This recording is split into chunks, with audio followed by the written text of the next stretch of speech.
오늘의 사연 시작합니다. 저는 최근에 법적으로 이혼녀가 된 어린이집 선생님이에요. 요즘 정말 춥죠? 다들 추위에 잘 적응하고 계시는지 모르겠네요. 제가 이렇게 사연을 쓰게 된 이유는 너무 화가 나서예요. 다 그런 건 아니겠지만 우리나라 남자들 참 문제 있어요. 결혼 전에는 효도의 효자도 모르던 놈들이 왜 꼭 결혼만 하면 효자가 되는 걸까요? 물론 결혼과 상관없이 어느 때든 자기 부모님에게 잘한다면 뭐가 잘못된 거냐 하실 수도 있겠지만 맞습니다. 효도하는데 남자 여자가 어디 있으며 결혼하고 안 하고가 무슨 상관이 있겠습니까? 제가 제기하는 문제는 딱 두 가지예요. 자기 부모가 소중한 만큼 상대 배우자의 부모도 소중하다는 걸 모른다는 거. 그리고 자기가 효도하는 건 그렇다 쳐도 아내에게 강요하지는 말자는 거죠. 저 같은 경우에는 둘 다 해당되네요.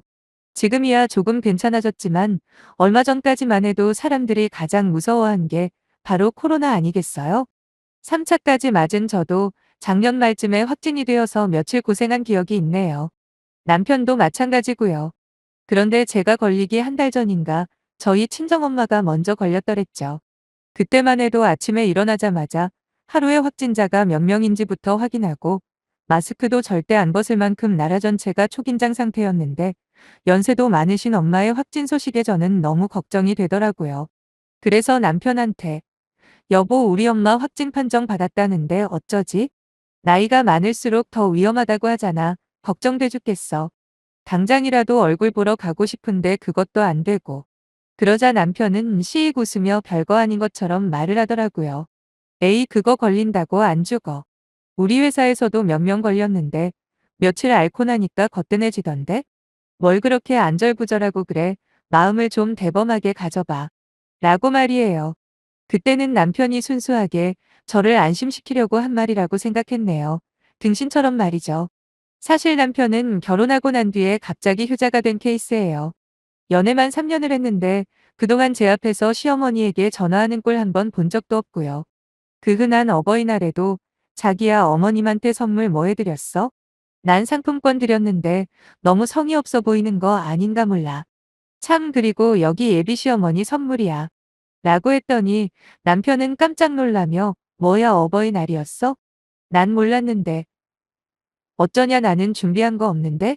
근데 꼭 날마다 챙겨야 해? 그냥 평소에 잘하면 되는 거 아닌가. 난 무슨 날이다 해서 챙기는 거. 그건 낯간지럽더라.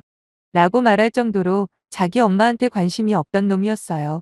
반대로 시어머니는 아들만 둘이신데 남편이 둘째입니다. 그런데 어찌나 두 아들에 대한 사랑이 극진하신지 몰라요. 아무리 잘못을 했어도 무조건 아들 편부터 들고 보는 분이에요. 제가 봐도 정말 대단한 모성애다 싶을 정도로요. 그런 시어머니를 나 몰라라 했던 과거가 후회가 되었는지 결혼을 하자마자 남편이 제게 그러더라고요. 이제 우리 결혼도 했으니 좀 멀긴 해도 한 달에 한 번은 꼭 우리 집 가서 밥 먹고 오자. 엄마 혼자 계신데 적적하실 거 아냐. 그리고 당신도 전화 자주 드리고 나 없더라도 가끔씩 얼굴 보러 내려가고 그래야 알겠지? 엄마만 생각하면 가슴이 아프다. 누구든 결혼하고 자기 부모에게 잘하지 못한 거 뉘우치고 반성하는 거 너무 좋죠. 저도 마찬가지였거든요. 지금은 남편을 탓하고 있지만 저 역시도 그닥 살가운 딸은 아니었어요. 오히려 엄마의 관심을 그저 귀찮은 잔소리로 치부한 적이 더 많은 딸이었네요. 하지만 적어도 결혼 전 남편처럼 아예 무시하거나 나몰라라 한 적은 없습니다. 때마다 같이 여행도 다니고 월급에서 무조건 50만 원은 엄마 용돈으로 드리기도 했고요. 비록 엄마가 경제적으로 어렵지는 않았지만 그래도 저를 이만큼 키워주고 이렇게 돈 벌 수 있는 능력을 갖출 수 있게 물심형면으로 도와준 엄마에게 최소한의 감사 표시는 해야 한다고 생각했거든요. 저희 아빠가 일찍 돌아가셨거든요. 물론 외가집에서 많이 도와주시기는 했습니다. 하지만 여자의 몸으로 혼자서 딸들을 키우는 게 어디 보통 힘든 일이었겠어요. 아무튼 그런 말이 있잖아요. 사람은 두 번 철든다고 하잖아요. 결혼하고 한 번 철들고 또 애 낳고 한 번 더 철든다고요. 그래서 남편의 그런 변화가 처음엔 나쁘다고 생각하지 않았어요. 오히려 좋게 봤다고 해야 맞겠죠. 어떤 심정인지 충분히 이해를 했으니까요. 근데 시어머니한테만 뭔가를 하자고 말하는 남편에게 제가 물어봤습니다. 그래 노력은 해볼게. 근데 당신은 우리 집에 어떻게 할 건데? 나도 당신 집에 잘할 거지만 당신도 우리 집에 잘해야 하지 않겠어? 그래야 맞는 거잖아. 그 순간 그것까지는 생각 못했다는 표정의 남편은 잠시 머뭇거리더니 당연하지. 나도 잘해야겠지. 급하게 대답을 하고는 곧이어 대화 주제를 바꾸더라고요. 그때 뭔가 깨름칙하긴 했네요. 그 후로도 여러 사건을 통해서 남편이 자기 집과 저희 친정에 대해 어떤 생각과 기준을 가지고 있는지 확인했고, 그때마다 저는 화돈해보고 설득도 해보는 등 차분하게 이해시키려고 엄청 노력했습니다. 특히 이번엔 또 어버이날 선물 이야기인데요. 결혼하고 처음 맞는 어버이날에 저희는 열심히 인터넷으로 선물들을 고르고 있었어요. 근데 진짜 어이없었던 게 시어머니 선물을 고를 땐 상품명만으로 검색을 하던 남편이었어요. 하지만 저희 친정엄마 선물을 고를 땐 상품명을 입력하고는 필터에서 가격을 10만 원 이하로 설정을 바꾸는 겁니다. 저도 모르게 남편에게 언성을 높였어요. 지금 뭐 하냐? 가격은 왜 손 떼는 건데 장모님 선물하는 돈이 그렇게 아깝니? 그럼 아까 고른 어머님 선물 그거 30만 원짜리지? 그거 취소하고 어머님 선물도 10만 원 이하로 찾아. 하면서 난리를 친 적이 있거든요. 남편은 부랴부랴 미안하다며 결국 같은 걸로 선물을 고르고 일단락 되긴 했지만 참 찝찝하더라고요. 물론 아들 같은 사위까지는 바라지도 않아요. 저도 세상엔 딸 같은 며느리는 없다고 생각하거든요. 기본적으로 제 신념은 이거예요. 남편이 우리 집에 잘하는 만큼 나도 시가에 해야 한다고 말이죠. 하지만 지네 엄마만 챙기는 남편 놈이 저를 자꾸 짜증나게 하는 겁니다. 이런 사소한 일들이 쌓이다 보니 시가에 가서도 애교를 부리거나 시어머니에게 다정하게 대하는 게 잘 안 되더군요. 그럼 또 시어머니는 타박을 하십니다.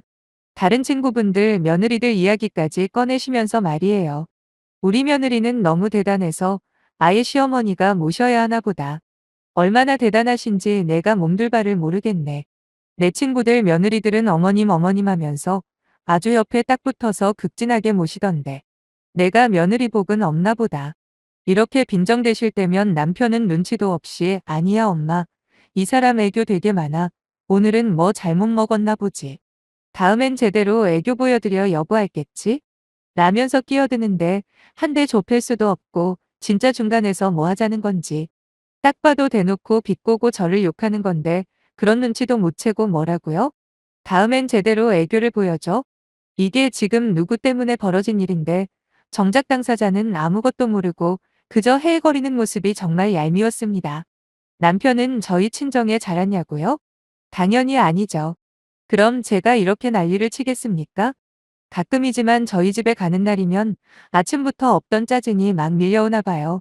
사소한 걸로 시비를 걸기 시작하는데 한 번은 너무한다 싶어서 제가 한마디 한 적이 있습니다. 당신은 꼴랑쳐가 한 번 가는 날이면 당신 짜증 받아주는 것도 한계라고 집에 그냥 있으라고 했더니 웬걸 진짜 그대로 짐 풀고 바로 핸드폰으로 게임을 하는데 정말 기도 안 막히더라고요. 근데 왜 계속 살았냐고 물으신다면 솔직히 할 말은 없네요. 그나마 변명을 좀 해보자면 양가 집안 문제를 제외하면 크게 흠잡을 때는 없었다고나 할까요. 직장도 나름 괜찮고 가끔씩 짜증 부리는 건 저도 마찬가지니 퉁친 걸로 하고 또 집안일 같은 경우에는 철저하게 분담해서 하는데 아무래도 맞벌이 부부가 가장 많이 싸우는 원인이 바로 집안일 때문이라고 다들 그래서 결혼 초기부터 남편과 철저하게 나눴습니다. 청소만큼은 하기 싫다는 남편은 빨래와 각종 쓰레기 버리는 걸 담당하고 저는 당연히 청소와 식사 준비를 하기로 했죠. 물론 설거지는 돌아가면서 하고요. 딱히 시키지 않아도 군말 없이 잘하는 남편이었어요. 이혼하기 전까지도 그랬고요. 하지만 저희 집에 하는 것과 자기 집에 하는 게 너무 차이가 나다 보니 알게 모르게 저도 스트레스가 쌓였나 봐요. 나중엔 남편의 말 한마디 한마디도 모두 신경이 쓰이는 겁니다. 제가 너무 많은 걸 바라는 건가요? 솔직히 말해서 시어머니한테 며느리돌이 안 한 거 없습니다. 한 달에 한 번 얼굴 뵙고 식사 자리했고요. 매달 용돈도 40만 원씩 따박따박 드렸어요. 그리고 남편이 제일 중요하게 생각하는 안부 전화요? 일주일에 두세 번은 했습니다. 거기다 생신이나 명절 때도 당연히 찾아뵙고 또 추가로 선물까지 드렸어요. 거기까지는 좋습니다. 제가 그동안 며느리돌이 한 게 아깝다거나 억울하다는 이야기가 아닙니다. 단지 제가 그런 노력을 하는 동안 남편은 반의 반도 안 하면서도 얼마나 궁시렁거리는지, 그나마 남편이 그럴 때마다 한바탕 들이받고 해서 많이 고쳐진 거지. 안 그랬으면 1년 내내 처가에 갈 생각도 안 하는 인간이었을걸요? 하지만 그렇다고 이혼을 생각해 본 적은 없어요.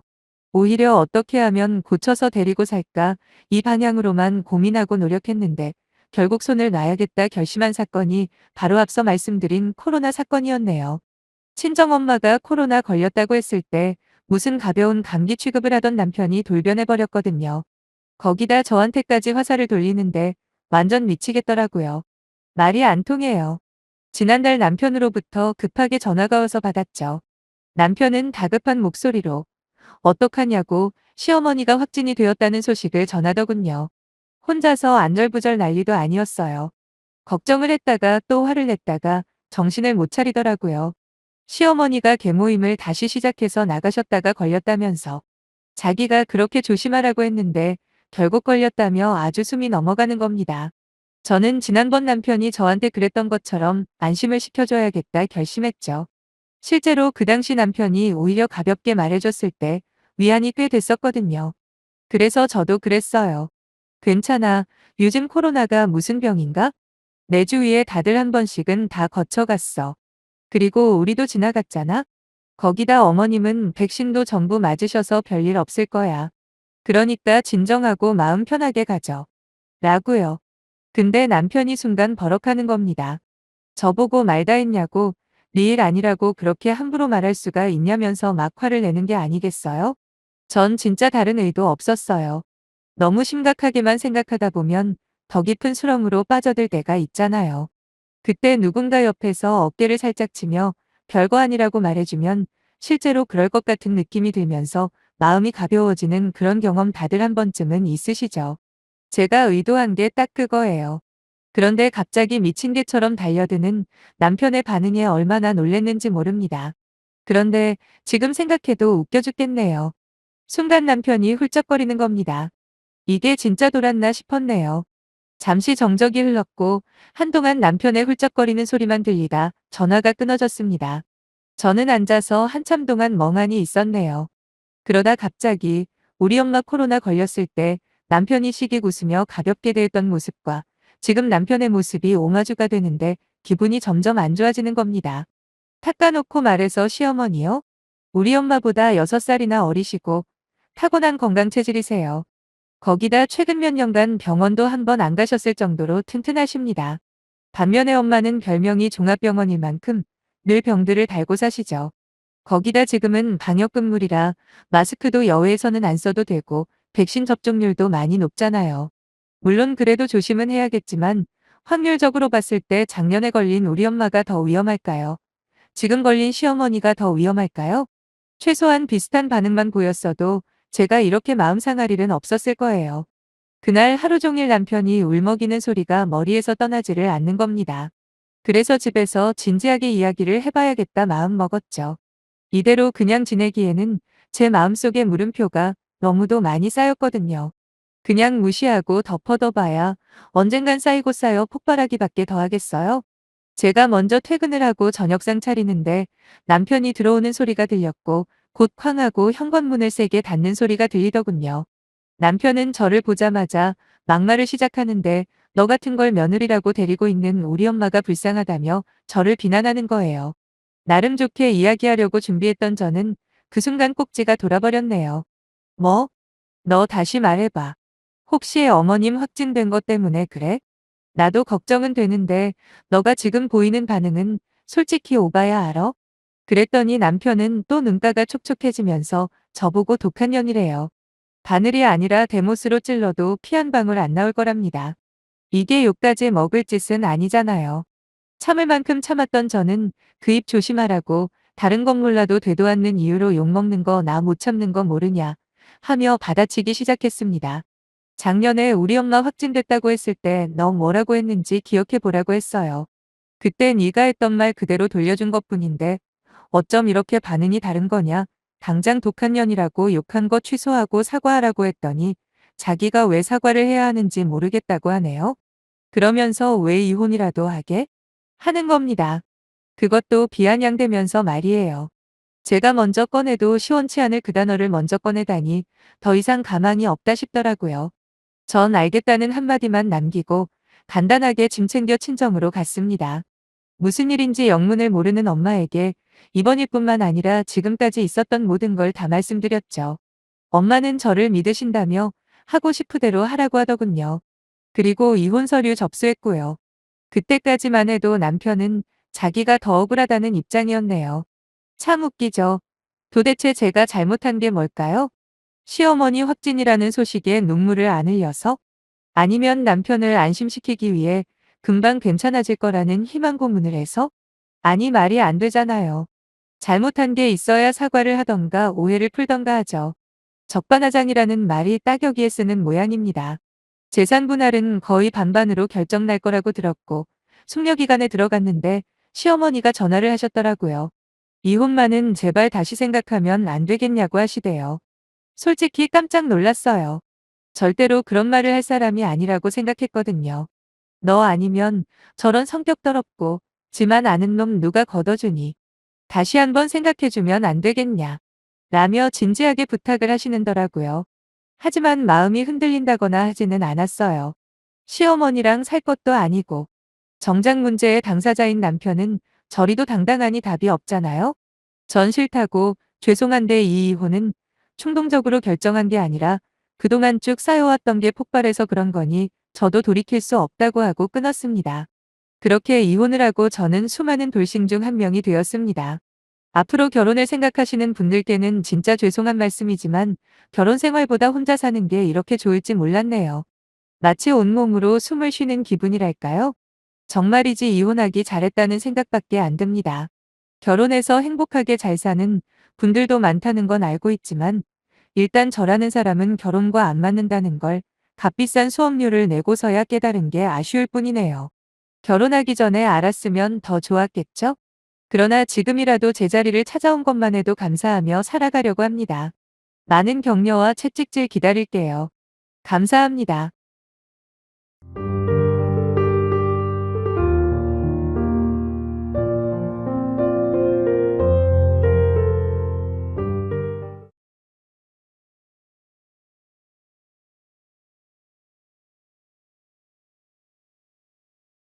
오늘의 사연 시작합니다. 안녕하세요. 결혼 7년차 주부예요. 여기 올라오는 사연들을 보다 보면 아무래도 시어머니와의 갈등이 가장 많은 것 같던데 저희 시어머니는 정말 좋은 분이세요. 시아버지께서 신랑 어릴 적에 암으로 돌아가신 뒤로 혼자서 두 아들 뒷바라지 하는 것만으로도 힘드셨을 텐데 우리 신랑을 이렇게까지 훌륭한 사람으로 키워오신 것만으로도 충분히 존경받아 마땅하다고 생각합니다. 시어머니께서 사시는 곳이 지방이라 처음 뵙기까지 전화로만 몇 번 통화한 게 전부였는데 몇 번의 대화만으로도 인품이 인자하시고 훌륭해 보였지요. 저희 집이나 신랑 집이나 경제적으로 넉넉한 편은 아니었기 때문에 저희 둘이서 모아놓은 돈만 가지고 결혼 준비를 해야 했지만 착하고 성실한 남편 하나만 믿고 결혼을 결심했습니다. 참고로 시어머니는 고향에서 아주버님 네하고 함께 살고 있으셨고요. 아주버님 같은 경우에는 저희가 결혼하기 훨씬 전부터 이미 형님과 가정을 이루고 결혼하자마자 시어머니를 모시고 함께 살고 있다고 들었어요. 두 분이 맞벌이기도 하고 아이가 워낙 일찍 생겨서 시어머니께서 아이를 봐주는 조건으로 합가를 했다고 하긴 했지만 그때는 형님이 얼마나 대단하게 보였는지 모릅니다. 한번 생각해 보세요. 아무리 시어머니 인품이 좋다고는 하지만 요즘 같은 세상에 신혼 때부터 시어머니 모시고 살겠다는 며느리가 어디 있겠습니까? 하지만 그런 좋은 인상은 첫 만남에서 산산조각 나버렸지요. 결혼 전 시어머니에게 처음 인사드리려 지방에 내려간 적이 있거든요. 시어머니께서 뭐하러 이 먼 곳까지 두 사람이나 불편하게 내려오냐며 본인만 고생하면 된다며 혼자 올라오시겠다는 거 간신히 뜯어말려서 저희가 내려가기로 했습니다. 그런데 시어머니께서 저희 보고 그러면 조금 일찍 와줄 수 있냐고 부탁을 하시더라고요. 이른 아침부터 준비하긴 했지만 차로 거의 5시간이나 걸리는 거리였기 때문에 도착을 하고 나니 점심때가 거의 다 지나 있었어요. 환한 미소로 저를 반겨주신 어머님께서 제 남편이 제일 좋아하는 음식인 청국장을 준비해 주셨더라고요. 물론 저도 청국장을 좋아하는 음식이라 상관없었는데 어머님께서는 저한테 뭐 좋아하는지 물어보지도 않고 아들 좋아하는 음식 위주로 차려놔서 미안하다 사과를 하시는 겁니다. 제가 훨씬 아랫사람인데도 함부로 대하시지 않으시고 그런 사소한 부분까지 배려해 주시는 모습에 몸둘 바를 모르겠더군요. 아무튼 즐거운 분위기 속에 식사를 마치고 이런저런 이야기를 나누며 시간을 보내고 있는데 어머님께서 자꾸만 시계를 흘끔흘끔 보시는 겁니다. 그러면서 저희를 자꾸 보내려는 듯한 느낌을 받았어요. 남편은 모처럼 내려온 건데 형도 오랜만에 한번 보고 가능하면 열이서 하루 자고 내일 올라가도 되지 않냐 대답을 했는데 어머님은 그러라고 대답은 하시면서도 어딘가 안절부절하신다는 느낌을 지울 수가 없더라고요.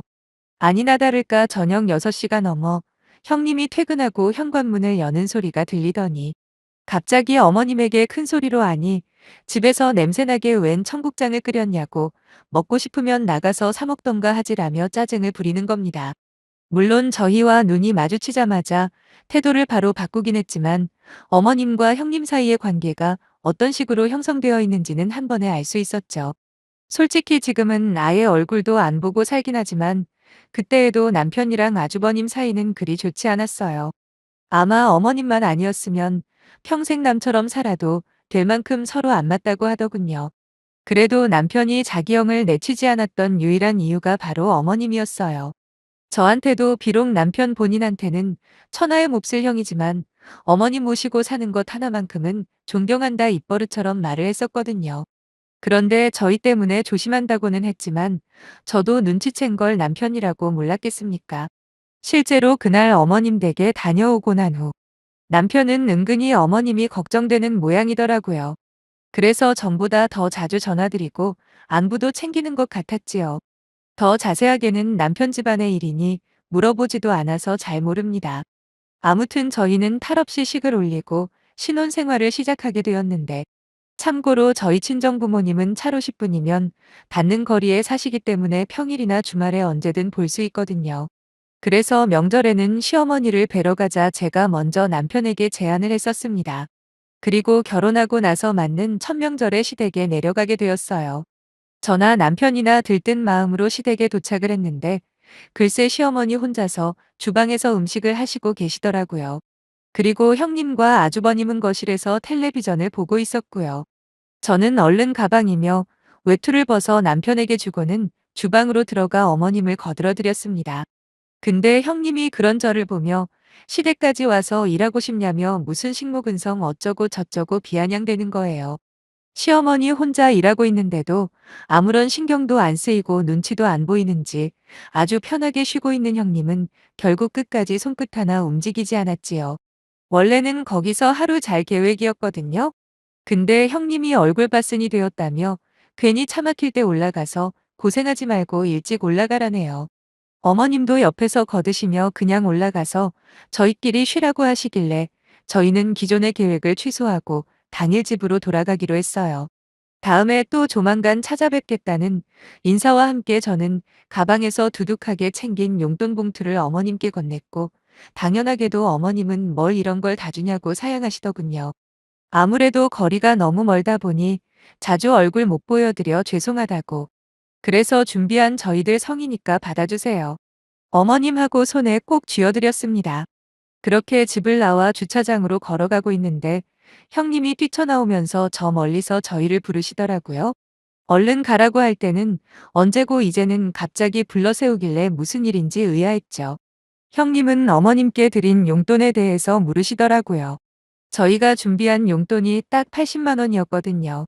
친정부모님 두 분께 각각 40만 원을 드렸으니 혼자 계신 어머님에게는 딱 2배 드리면 될 것 같아서요. 그런데 아무래도 저희가 준비한 액수가 너무 크다고 생각했는지 형님이 그러는 겁니다. 자기가 어머님 먹여주고 재워주고 필요한 거 다 해드리는데 뭐하러 그렇게 많이 줬냐고요. 그러면서 어머님께 큰돈 들여봤자 쓸데없는 데다가 쓰시기만 할 뿐이니 앞으로는 돈 관리를 하고 있는 자기한테 달랍니다. 아니 우리가 어머님께 드리는 용돈을 왜 중간에 형님을 거쳐야 하는지 이해가 가지 않았지요. 남편이 뭐라 한마디 하려 하길래 내가 말하겠다 멈추고 입을 열었습니다. 자주 못 찾아뵙는 만큼 신경 써서 준비한 거라 금액에 대해서는 부담 갖지 않으셔도 된다고. 그리고 어머님이 저희가 드린 돈을 어디에 쓰던 어머님 마음 아니겠냐 했더니 형님은 자기도 할 말이 없는 듯 뚱한 표정으로 알겠다 하더라고요. 집으로 돌아오는 차 안에서 남편은 기분이 썩 좋지 않아 보였어요. 뭐 너무 당연하지 않겠어요? 결혼 전에 청국장 사건 때부터 천명절 일까지 생각해보면 제가 보기에도 석연찮은 부분이 너무 많은데 아들인 남편 속은 오죽했겠습니까? 결국 얼마 후 남편이 아주 어렵게 말을 꺼내더라고요. 아무래도 어머니가 형님 내서 좋은 대우를 받고 계시는 건 아닌 것 같다고 하면서 혹시라도 어머님이랑 함께 사는 건 아예 불가능하냐 물어보는 겁니다. 솔직히 시어머니를 모시고 사는 게 부담 안 된다고 하면 거짓말이겠죠. 하지만 여태껏 형님도 모시고 살았는데 나는 못할 게 뭐가 있냐라는 생각이 들기도 하고 제가 봐도 어머님이 관세 아닌 관세를 받고 있는 게 분명해 보여 긍정적으로 대답을 해줬습니다. 그랬더니 남편은 저한테 고맙다고 너무 고맙다고 평소에 한 번도 보이지 않던 눈물까지 보이더군요. 명절이 끝나고 한 달 정도인가 지났을 때 남편이 전화를 드렸고 저희의 이런 결정을 말씀드렸는데 어머님께서는 걱정 안 해도 된다며 단칼에 거절을 하시더랍니다. 형님이 행동이나 말은 그렇게 해도 어머님을 잘 챙겨주기도 하고 또 손주 봐주면서 정도 많이 들었대요. 거기다 평생 살아온 고향을 떠나는 게 엄두가 안 난다는 말씀도 하셨는데 결정적으로 저희의 제안을 거절한 이유는 따로 있었습니다. 미국에 계시는 언니, 그러니까 저에겐 시이모님이 되시겠네요. 아무튼 시이모님께서 조만간 한국에 돌아오시면 둘이서 조용히 살기로 정했다고 그때까지는 형님 내에서 그냥저냥 지내고 싶으시다 하시는데 저희로서는 더 이상 뭐라고 할 말이 없더군요. 남편에게 들은 바로는 시이모님께서 20대 초반에 근처 군부대에 주둔하던 미군을 만나 미국으로 시집을 가셨다는데 물론 실제로 만나뵌 적은 한 번도 없고요. 근데 미국으로 건너가자마자 모진 차별과 변해버린 남편 때문에 얼마 안 가서 이혼을 하시게 되었고 그렇게 자녀도 없이 혼자서 미국에서 자수성가를 하셨다고 들었어요. 연락이 한동안 안 되다가 1년 전인가 다시 연락이 닿았다고 시이모님께서 조만간 은퇴를 하시면 한국에 살 곳을 마련해서 같이 살기로 했다는 사실을 어머님께서 처음으로 말씀해 주셨어요. 그때가 되면 시이모님이 연금도 많이 나오고 사업이며 정리한 재산들로 둘이서 먹고 살기에 충분하니 걱정 말라고 저희를 안심시켜 주시더라고요.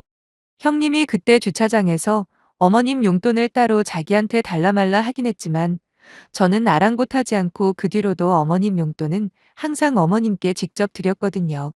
형님은 저희한테 자기가 그 돈을 중간에서 가로챌 것도 아닌데 왜 그렇게 고집을 부리냐며 몇 번 투덜거리긴 했지만 저도 대충 짐작되는 부분이 있었기 때문에 형님이 원하는 대로 하지 않았습니다. 어떻게 다른 사람도 아니고 가족을 못 믿냐고 저더러 아주 효자났네 효자났어 라며 또 한 번 비아냥대더라고요. 아무튼 그렇게 시간이 지나 현재까지 오게 되었는데 몇 달 전에 형님네서 더 이상 어머님을 모시지 않겠다는 소식을 듣게 되었지요. 어차피 남편에게 시어머니를 모실 생각이 있다고 말한 바 있기 때문에 실제로 시어머니께서 저희 집에 사셔도 문제될 건 하나도 없거든요. 그런데 갑자기 어머님을 못 모시겠다고 하는 이유라도 알고 싶은 게 인지상정 아니겠습니까? 그래서 남편과 함께 주말에 찾아가서 물어봤죠. 형님은 나이가 이제 어느 정도 컸는데 한 집에서 다 같이 살기에는 여러모로 불편하다는 납득할 수 없는 이유를 들더라고요. 남편이 그런 게 이유가 되냐고 형님께 소리치듯 따지니까 평소에 효자인 척은 다 하더니 막상 이제 와서 모실 생각하니까 엄두가 안 나는 거냐며 조롱을 하더군요. 점점 서로 언성이 높아지다가 형님이 개뿔 가진 것도 별로 없는 시어머니 이젠 못 모시겠답니다. 그때 미국에 계시던 시이모님께서 그만 세상을 떠나셨다는 소식을 처음 듣게 되었어요. 형님 말에 따르면 아이도 어느 정도 다 컸으니 이제나 저제나 어머님 분가할 날만 기다리며 살았다네요. 그리고 여태 모셔온 노고가 있으니 시이모님이 오시고 시어머니가 분가를 하실 때 가지고 있던 집을 형님 내서 전부 증여를 받기로 되어 있었나 봐요.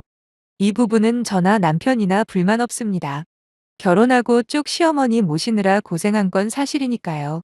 그런데 그 집이 뭐 몇십억짜리 집도 아니고 시골의 작은 아파트라 값은 얼마 하지 않아요.